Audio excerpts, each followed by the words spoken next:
thank you very much for being to talk to Thank us. you. We're very honored. To begin with, I'd like to ask you that although you said that you don't have any role models or icons to look up to, so to speak, and that you are a pioneer in many ways in your field, there have perhaps been people who influenced you when you were growing up earlier in your life. So can you talk about some of that? Ironically, I really wasn't influenced as such by other journalists when I drifted into journalism. My father was a cricketer. He played for India. My mother was a professor, and I had a passion for current affairs for the longest time. I used to quiz in a big way, but I was just passionate about current affairs. I still remember Jimmy Carter winning in 1976, and I was 11-year-old, and I was following every state election. I guess I was crazy to do that. But so there was this passion for current affairs, and I think that's what took me towards journalism. It wasn't as if there was someone there who I was looking up to and I wanted to be like him or her. I haven't really, in that sense, idolized someone in journalism per se. But what about for like values, not professional, but values? I think when it comes to values, it's been largely at home. My parents, I've been and just I think it comes from within.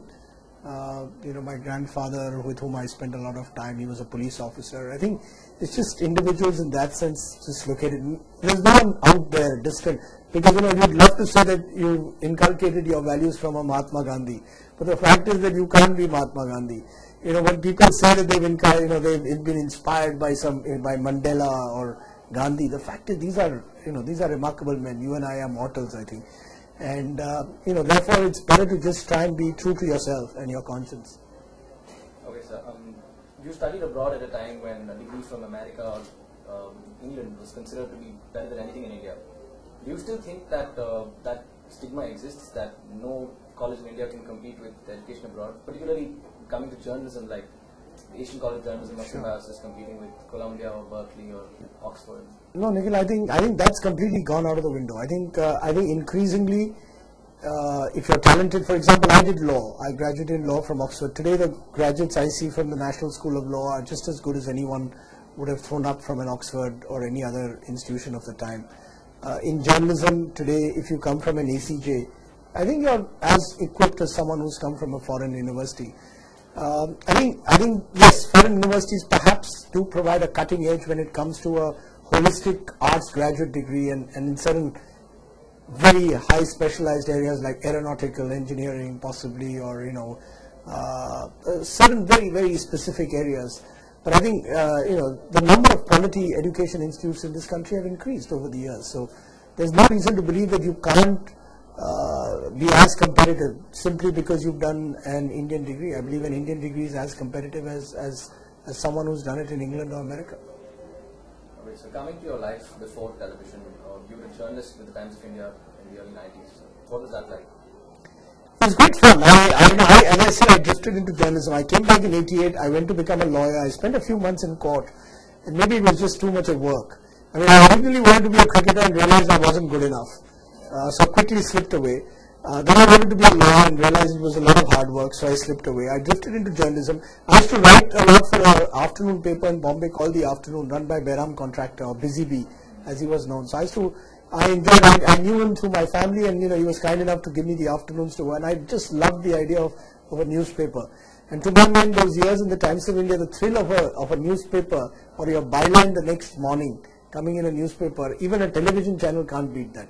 Live television, great. On election day, when counting is taking place, to watch the faces of politicians as they're winning and losing, great.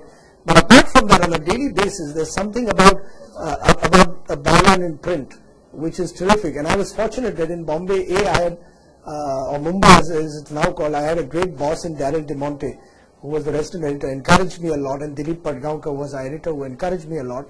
And the fact that a lot happened in Bombay in those years. There was the blast, there were riots, there were a couple of elections, general elections, 89, 91. So it was exciting times. The Rath Yatra of Advani, I was lucky that I was allowed to go there because our Delhi reporter said they will take the North Indian leg. So it was an exciting time. I enjoyed it thoroughly. Then what was it like coming to broadcast and working in India's first English 24-hour channel? See, again, I drifted into broadcasting really. I mean, I was, from Times of India, I had moved to Delhi and was with the Telegraph as a roving correspondent. Great place to work because Avik Sarkar, who was the proprietor, gave you a license to travel across the country.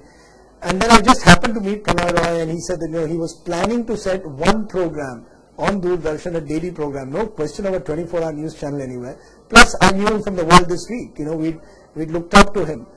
So to get an opportunity to work on World This Week seemed like a dream come true. That's where I started off. There was never, frankly, there'd never been set goals in life that, it's just that one has drifted from one thing to another, hopefully with some consistency around the way. But then you left NDTV and began CNN-IBN. How did this happen? As I said, nothing was pre-planned. Again, there was just, I've been in NDTV for about 11 years, and I felt that, maybe I had sort of exhausted all I could really do there at that particular moment, and I was looking maybe for a fresh challenge. I'd just turned 40, so I said, no, it wasn't even good. I mean, it wasn't that even that I said, no, I had to leave NDTV. It's just that it just happened that Network 18 was looking to set up an English news channel. A colleague of mine at NDTV was looking with the idea of setting up a business enterprise. I could do my own. So I would have never done this but for my colleague Sameer Manchanda. I mean, he was the one who set it all up, and I was just there to provide the editorial, whatever talent or whatever experience I had over the years. So I just drifted into it because I saw it as a new challenge. I think in life, whatever I've done, that's been the one common factor. I've seen these as new challenges, new roles that you take so that you never stagnate. And maybe you become a rolling stone. I spent 11 years at NDTV, enjoyed every moment of it. Great place to work, learned a hell of a lot. Owe a huge debt to Pranay and Radhika Roy, and just the fact that, I was part of this television revolution. Frankly, as I said in '94, when I thought there was one program called World This Week, and we then started one daily news program on Doordarshan. Nobody in our wildest imagination could have thought that there would be a state where in India today you have about 70, 80, 24-hour news channels. So it's just growth with the growth in television. So through your life, you've interviewed many cricketers, politicians, and film stars. These three very stereotypical people in our country, the most powerful. Very few film stars. But who of these three stereotypes, who is your favorite, and why do you? See, I'm a bad interview of sportsmen and cricketers in particular, because I think if there's anyone I idolize, it would be them, because I realize how difficult it is to play the sport.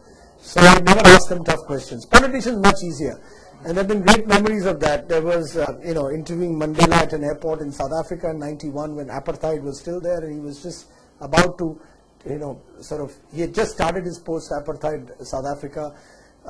Interviewing Lalu Yadav in '95 when he won a famous election, and we did it in a cowshed at midnight. Interviewing Advani during the Rath Yatra, when he was clearly energized. Much more, of course, that was in print. Interviewing Musharraf, interviewing various figures who interviewing Vajpayee. Politicians who you. Yeah, I think I've enjoyed, and particularly the tougher the Narendra Modi's on the night of his Gujarat victory in 2002, or a Bal Thackeray the day before he was to be arrested. These are the kind of combative politicians you want to interview, because you can ask them tough questions and you're more prepared for them. With cricketers and with film stars I don't know what to ask. With cricketers, at least I know that that I can ask them as admiringly about the game, but I can never ask a Sachin Tendulkar, why did you bat so badly? I mean, I'm not going to ask him that, why were you such a poor captain? I find it tough to ask him that.